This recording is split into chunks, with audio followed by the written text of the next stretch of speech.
가장 믿었던 사람이 등을 돌렸을 때 당신은 어떻게 반응했나요? 그렇게 아픈 상처를 준 배신자들과 여전히 인간관계를 유지하고 있지 않으신가요? 배신은 그렇게 단순하질 않습니다. 프랑스에서 유학 중이던 한 20대 여성. 그녀에게 날아든 건 충격적인 비보였습니다. 교통사고로 아버지는 돌아가셨고 어머니는 중태라는 내용. 그녀는 할 수 있는 게 아무것도 없었습니다. 그녀의 가족을 대신해 모든 걸 도맡은 사람은 아버지의 후배이자 오랜 동업자였습니다. 사업을 이어가며 유학과 치료비까지 책임지겠다던 그 사람. 그런데 몇 달 뒤 불행 중 다행이던 상황은 악몽으로 변했습니다. 그녀와 어머니 이름을 도용한 대출, 사라진 부동산, 잠적한 그 사람. 절박한 순간 가족처럼 의지했던 그는 잔인한 배신자였던 겁니다. 위기의 순간 우리는 본능적으로 누군가에게 기댑니다. 생존을 위해 의심을 억누르며 그를 믿는 것입니다. 오징어 게임에서 이런 대사가 나오죠. 사람은 믿을 만해서 믿는 게 아니야. 믿을 수밖에 없으니까 믿는 거지.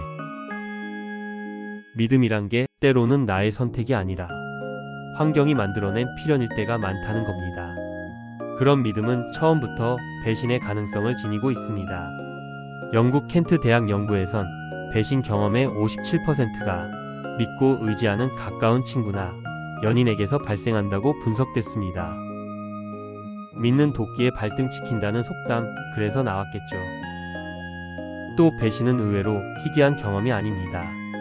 작은 배신감까지 포함한다면 직장인의 90%가 배신을 경험한다고 미국의 한 연구소는 말하고 있습니다. 성과급이나 승진을 약속해놓곤 회사가 지키지 않습니다. 내가 가진 중요한 정보를 동료가 누설하기도 하고 친하게 생각했던 친구가 나를 뒷담화합니다. 그런데 그렇게 원수가 된 배신자를 여러분의 인생 목록에서 삭제했나요? 아마도 그렇지 않은 경우가 더 많을 겁니다. 드라마에서 나오듯 배신을 당하면 처절한 복수를 할 것 같지만 의외로 관계를 유지하는 경우가 많습니다.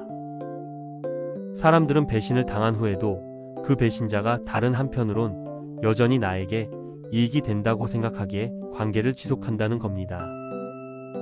앞에서 나왔던 배신을 당한 여대생의 경우를 볼까요? 그녀는 아버지의 동업자를 고소하지 않았습니다.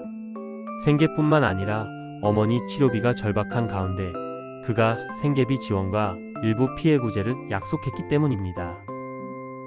그 말을 또 믿어야 할까요? 하지만 현실은 믿을 수밖에 없습니다. 배신당한 사람을 사람 보는 눈이 없다며 함부로 꾸짖을 수 없는 이유가 바로 이런 현실 때문입니다. 이번엔 배신의 상처를 어떻게 극복할지 함께 생각해 볼까요? 배신을 당하면 자기 혐오와 대인 기피로 이어집니다. 감정을 끌어내서 정리하지 않으면 사회생활이 힘들게 됩니다.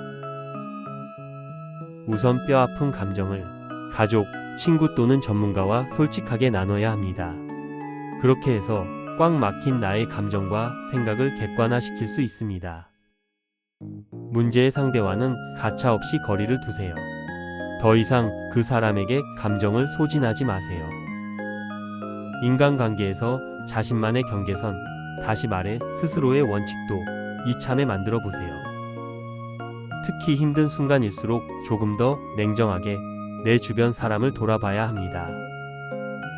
배신감은 기대감에서 나옵니다. 내가 누군가에게 너무 큰 기대를 갖지 않았나 마지막으로 반성해 볼 필요가 있습니다. 누군가에 대한 믿음이란 큰 대가가 따르는 중요한 선택입니다. 오늘 이야기가 나의 믿음과 선택, 그리고 인간관계에 대해서 한 번 더 깊이 생각해보는 계기가 되었으면 합니다. 감사합니다.